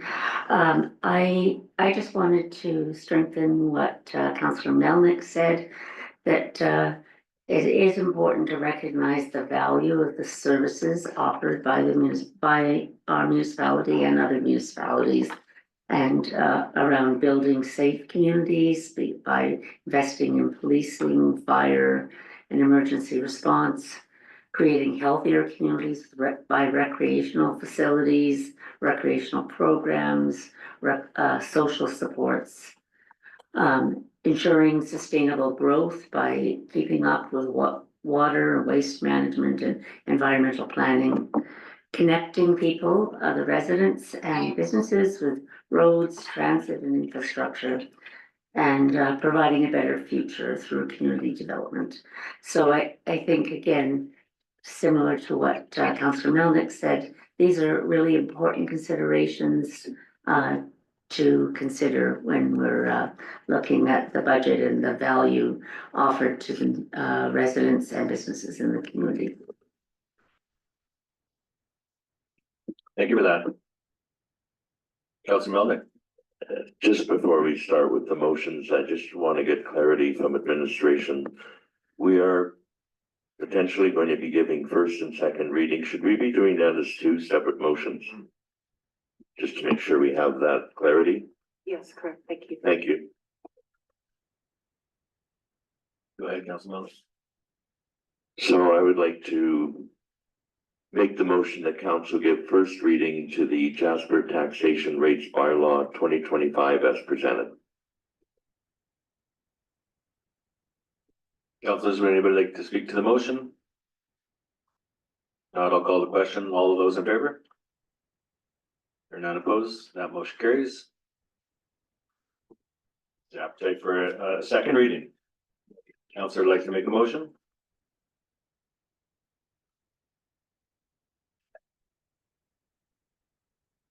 Councillor Melnick?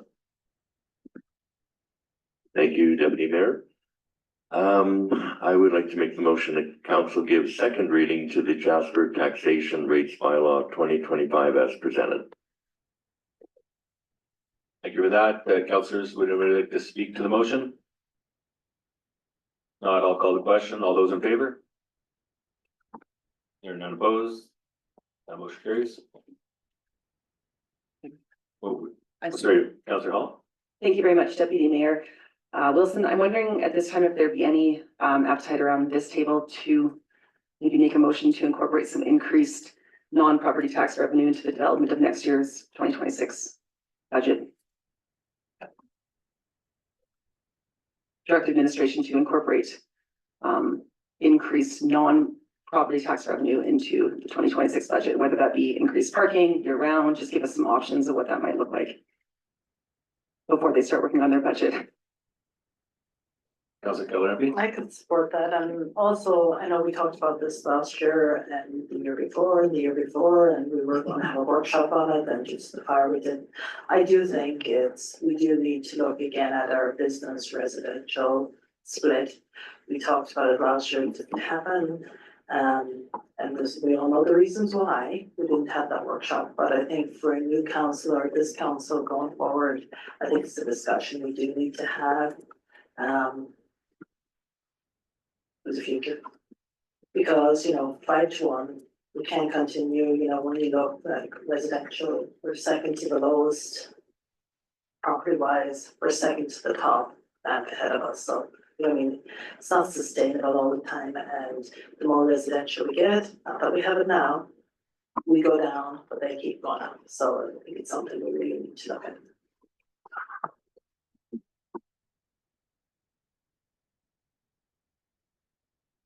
If I may, I would make a motion that council direct administration to incorporate increased non-property tax revenue, example, paid parking as an example, into the development of the 2026 budget.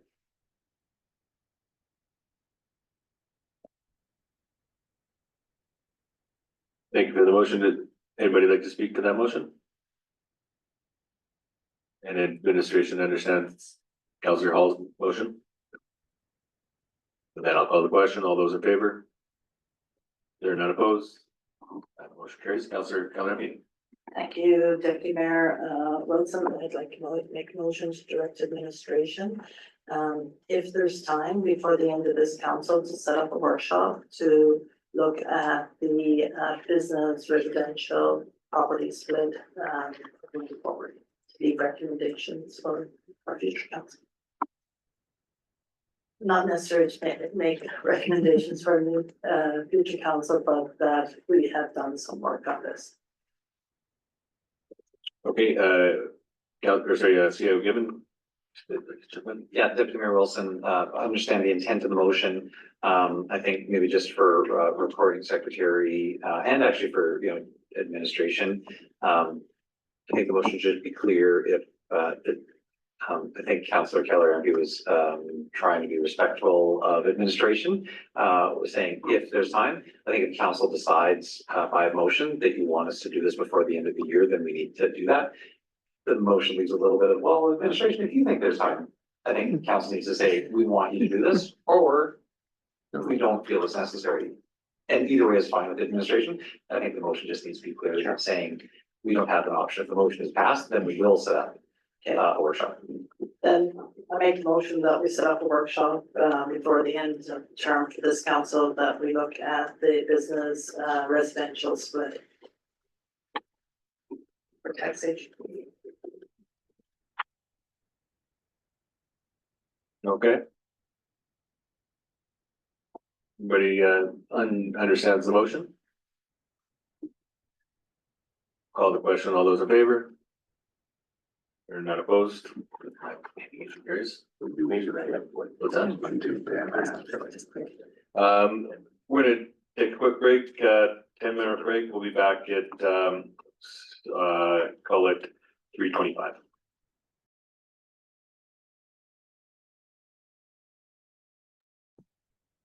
Okay, let's get back at it. We just had item 6.4 and now we're on item 6.5. 2025 capital expense reallocation operations and utilities, and quickly look to CEO Given for any comments. Thanks very much, Deputy Mayor Wilson. No real comments from administration. Director Donaldson was here last week, highlighted a couple of requests within the operations and utilities department where they've re-examined some of their priorities in the approved 2025 budget, came forward with some recommendations to reduce the scope of some projects, to eliminate some capital projects, and to reallocate those funds to higher priority items. The most notable of which was a new street sweeper, given that ours is nearing the end of life. Overall, the reallocations are cost neutral, so there's no additional funds being asked for from the municipality. It's essentially administration saying, given the state of things, what's most important, and working within the envelope of dollars that were already approved by council, just changing the projects. So the committee made that recommendation that council approve the reallocation of capital funds within the 2021 operations department capital budget as presented. Thank you, and I'll look to councillors for any further questions, and we do have acting director Michaud here, filling in for Director Donaldson. So if there were any further questions for administration, although yeah, councillors, anything further? If not, I'd look for a motion. Councillor Keller, MP. I'm very happy to make this motion. I think the street sweeper is really needed, and I have to say, Director Donaldson, really put our mind at ease next week, because any of the things that he moved within the capital budget that will not be coming up again. So I'm very happy to make this motion. The council approved the reallocation of capital funds within the 2025 operational department capital budget as presented last week. Thank you for that, Councillor Keller, MP. Anybody like to speak to the motion? If not, I'll call the question. All in favor? None opposed? That motion carries. And we have item 6.6, 2025 bulk water incentive program. Again, this is in front of us, committee of the whole last week. Councillors, any questions for administration on this item? Councillor Melnick? Just a question to administration. Is the facility now fully operational with the collection of fees for the Sani dump as well as the charging for commercial water? Acting Director Michaud. Thank you, Worship, to Councillor Melnick. We have it in a functional state. The billing software is still being implemented as we speak. A little bit of research and training through the service provider is needed, but they are both physically functional, just some invoicing to remain, and that will be resolved by early June, we're hoping. Thank you for that. Councillors, anything further? Not I'd look to councillors for a motion. Councillor Keller, MP. The council approved the 2025 bulk water rate incentive program as presented. Thank you for that. I'll call the question. All in favor? That motion carries. Thank you for that, Mr. Michaud.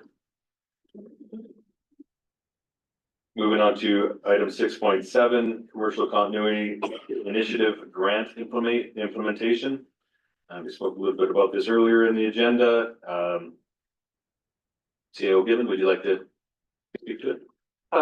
Maybe I'll just mention again why this is here, as presented last week. This was a grant that we weren't aware that we would receive. We're working towards it in the fall of last year when council approved the 2025 budget.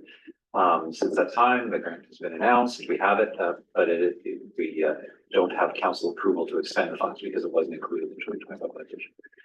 So we're essentially seeking explicit council approval of this expenditure. Again, with the reminder that 92% of the funds are actually covered by the grant, and the other 8% administration expects to be able to recoup from the charges that we would have for essentially to the businesses that are going to be utilizing the space. So 100% fully covered.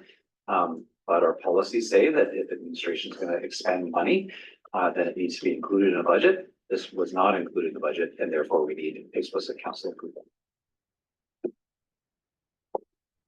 Thank you. Councillors, questions for administration?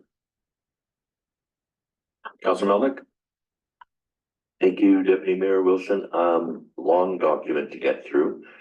Can you remind council and the public, is this grant applicable over 2 years or 3 years? I understand where the money's going and how it's going to be applied, but is it possible that it could be as long as a 3-year opportunity for the laydown and the businesses in Stanwright Park and so on? Deputy Mayor Wilson, I'm scrolling to try to find the document from last week. But I actually won't bother with that. The term that's there is actually the term of the grant agreement, not necessarily the term of the project. So the federal government has said, you have this long to expend these funds and undertake these activities. If we were unable to expend the funds or do the activities within that time frame, then maybe we need to go back to the federal government. There's nothing that says that we must discontinue those activities after the conclusion. So essentially, if we've bought some facilities, some containers that continue to have a useful life and the need continues to exist, we can continue to offer the program. The grant funding would run out and would need to be completely expended by the end of the grant term. So in 3 years' time, if the municipality decides that we wanted to continue this program because it made sense for whatever reasons, that would be a choice that we would have. We just need to ensure that we expend the federal grant funds before the end of the term. Thank you for that. Appreciate it. Councillor Kalampi. Thank you, Dr. Mayor Wilson, to you to Mr. Gibbon. So the containers that we buy, what do we do with them at the end of the program?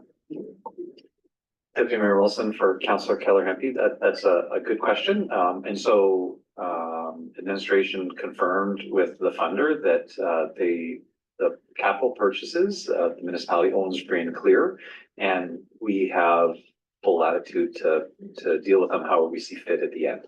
So if we choose to resell them, we could do so. If we want to reuse them, we could do so. They basically are, the federal government has funded us to purchase these, and once they're purchased, we own them. We need to use them for that purpose for 3 years. And then after that, it's up to us what we do with them. And as Director Park said, the administration did actually do the research to check the cost of leasing or renting.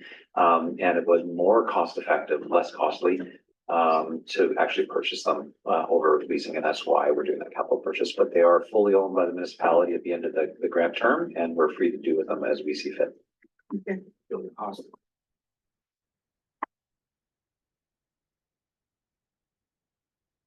Anything further, councillors? Councillor Waxer? I'm happy to make the motion. If there's no. That council approved the expenditure of $1,982,000.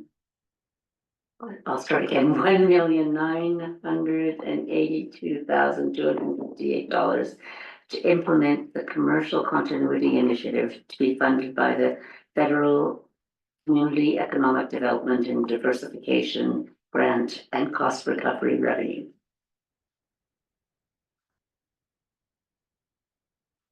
Thank you for that. Councillors would like to speak to the motion? Not, I'll call the question. All those in favor? There are none opposed. That motion carries. Taking us to item 6.8, moving traffic enforcement. And was in front of us at committee of the whole last week. And we do have Director Nadon here as well. Answer any further questions? Would you like to speak to it at all? Nope. Councillor Kalampi? Thank you, Dr. Mayor Wilson, to you, to Mr. Don. Last week, I'm happy to support this. So don't think I'm not, but for the safety of the officer and for the safety of Jasperites and all our community and visitors this summer, that we talked about last week, there is not going to be any chases down or anything. But one of the things that I have observed is that when have a lot of traffic in town, and whether it's the RCMP or will be Bylaw pulling somebody over, what I find is there's a backup of traffic that if we can encourage them to bring them over to a safer place where they can pull in. Because I find that you pull in, there's a pedestrian crossing. If somebody pulls over, you have your Bylaw standing, giving somebody a ticket. There's traffic, there's people, just for everybody's safety, that you use caution of where the people are. That's my only comment.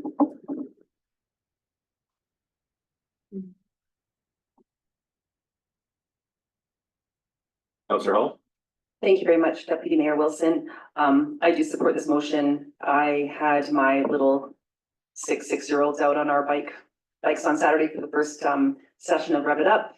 And there was 2 times that we were, compromised at a crosswalk. So very happy to support this. The only thing that came to me over the course of this last week was residents wondering if they were going to be, if our new peace officer with the new levels, if they'd be carrying firearms. Thank you for the question, Deputy Mayor Wilson, through to Councillor Hall. They will not be armed. They have other protective equipment, but firearms are not one of them. Thank you very much. That was the concern from residents that I heard this week. So thank you very much for that.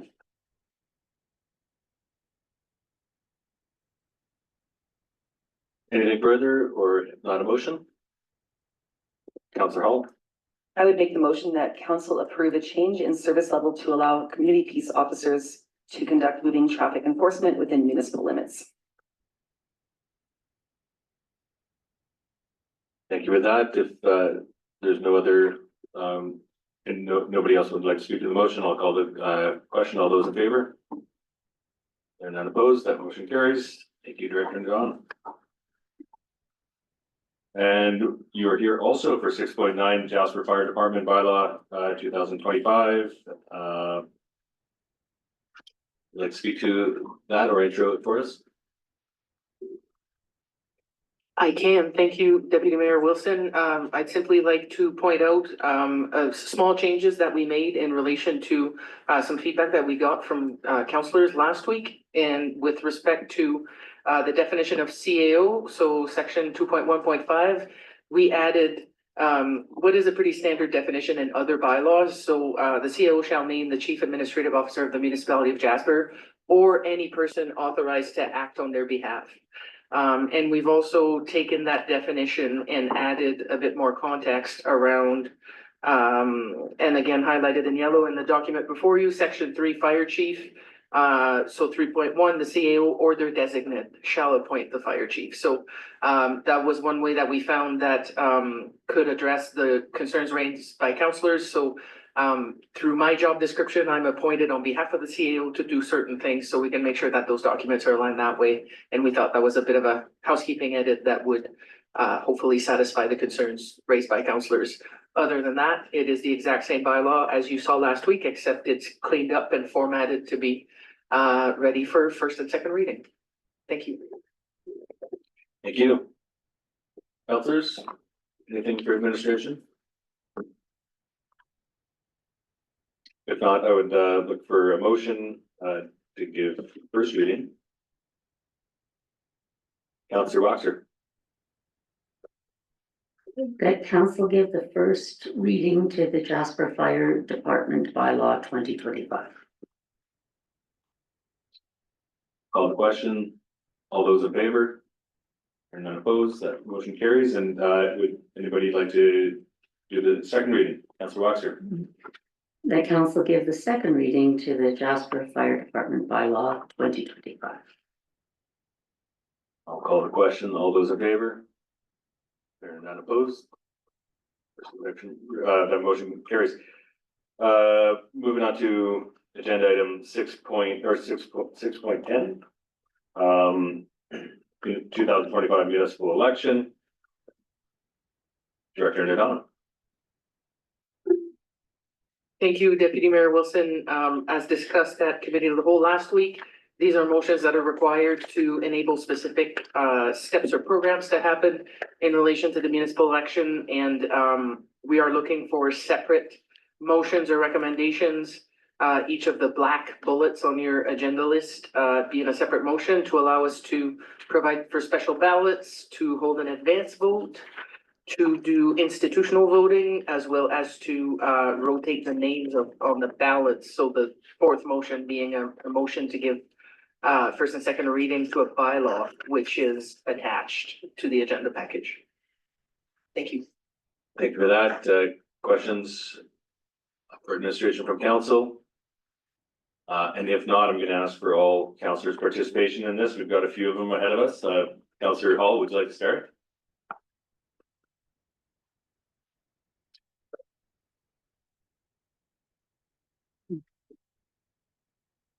Yes, I would start that council provide for special ballots for the 2025 municipal election pursuant to the Local Authorities Election Act. Applications for special ballots may be made to the returning officer in writing, by telephone, in person, or by email. I'm gonna do them all with the solids or the motions, the little, okay. Applications for special ballots must be submitted between September 1st, 2025 and October 10th, 2025. And the special ballot sealed outer envelope must be forwarded so that it reaches the returning officer no later than October 17th, 2025. Thank you for that. Thank you for that.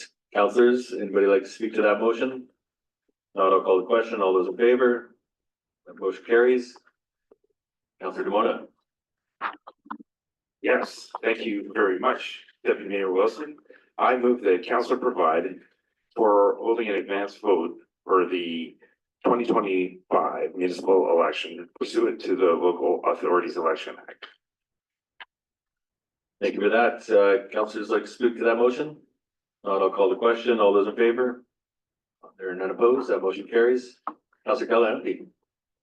I move that council authorize the returning officer to designate the location of one or more institutional voting stations for the 2025 municipal election pursuant to the Local Authorities Election Act. I'll call the question. All those in favor? There are none opposed. And we're looking for one more. Councillor Waxer. That council give first and second reading, or first reading to the rotation of ballots bylaw 2025. Call the question. All those in favor? There are none opposed. To the second reading then, that council give second reading to the rotation of ballots bylaw 2025. Thank you for that. Councillors, I'll call the question. All those in favor? There are none opposed. Thanks. Thank you very much, councillors. Moving on to agenda item 7, notices of motion. There are none. Agenda item 8, councillor reports. Councillors, anything to report? Councillor Hall. Thank you very much, Deputy Mayor. Last Tuesday, I attended a library board meeting. It's business as usual up there, and business as usual is unreal and amazing. You've got some amazing programming. One thing that was really neat is that Melissa Day organizes the Tween Tuesdays. So she is responsible for some programming for the youth, and she's actually taken the tweens into the engagement sessions that the residents are taking part in. So they've been taking part in densification and parking, town values. So I thought that was absolutely very cool. Also last week, it's not a council board I'm on, but the Pride Board painted the rainbow sidewalks, tags building. And on Friday, 4 of us were there for a picture, and it looks beautiful. I actually really like it there, quite bright, and I think we did a really good job. Thank you, councillors. Anything more? Councillor Melnick. Thank you, Deputy Mayor Wilson. So tomorrow night I'll be attending the Jasper Yellowhead Historical Society monthly board meeting. On Friday and Saturday I'll be in Spruce Grove for the Alberta Japan Twin Cities meeting, which we hosted here last year. And then on Monday the 26th we have the Jasper Recovery Advisory meeting I'll be attending. Thank you, Councillor Melnick. Councillor Galante. And on Thursday, I'll be in Hinton at an Evergreen board meeting. On Friday, I will be in Edmonton at the Trans-Canada Yellowhead Highway Association AGM. And on Saturday, I'll be attending the 65th anniversary of Evergreen at Alpine Summit, which you're all invited to. Great, thank you. Councillor Dewan, your mic's on, no? Okay. We heard you breathing.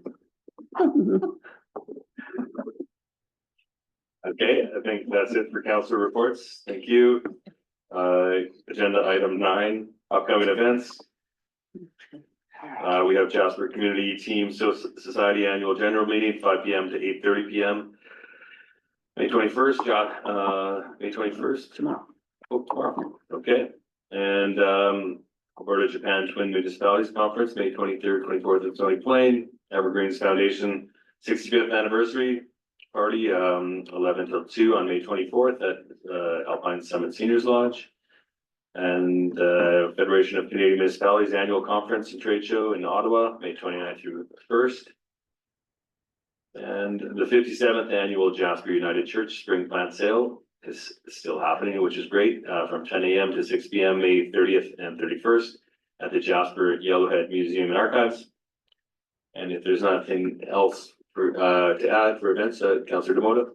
Yeah, just one thing to be mindful for next year, and I'm remiss for not being in tune with it until the day of. But you know, one of the commitments that I made at the beginning of this term, you know, was to support more Indigenous efforts in the community for reconciliation. And I think if you can put them in your phones or your calendars for next year, the Moose Hide Walk, I think is a very good thing for this community to support.